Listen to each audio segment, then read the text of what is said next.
we are all interconnected in a certain way. Vesica Piscis, 2 circles interconnected. And the interconnectedness, the intersection of 2 circles is the Vesica Piscis. To always remember that there is a Vesica Piscis everywhere you go. To remember that is how to apply it.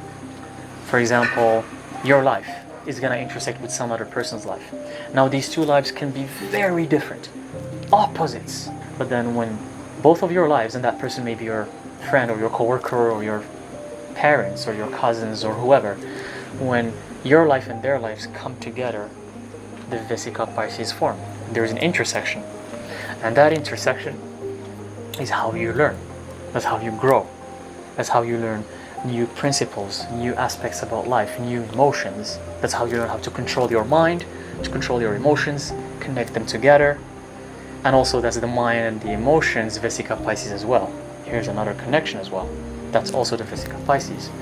That's just one example of how you can apply it to real life. To always remember that these geometric shapes are not random. They can apply to certain situations in your life that can help you become better and better. One good reason to learn more about sacred geometry. It's resonance. If it resonates with you, learn it. This is not something that I will say you have to learn it, or if you're spiritual, use sacred geometry. It's you find it. You find out what works for you. You might be totally not interested in sacred geometry, and that's totally fine. You'll still find your own tool. You still grow in your own way. You're gonna do you. You're gonna find your own path. And actually, sacred geometry taught me that, because there's many lives, there's many perspectives, there's many choices, there's many tools.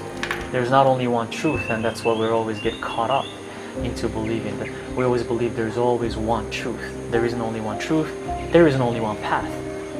So if your path doesn't need sacred geometry, that's fine. But if it needs it, and if you had that little tingle in your heart, just the slightest thing that you're like, this triggers something, then go for it. Get my online course, and you're gonna love it. You're gonna fucking love it.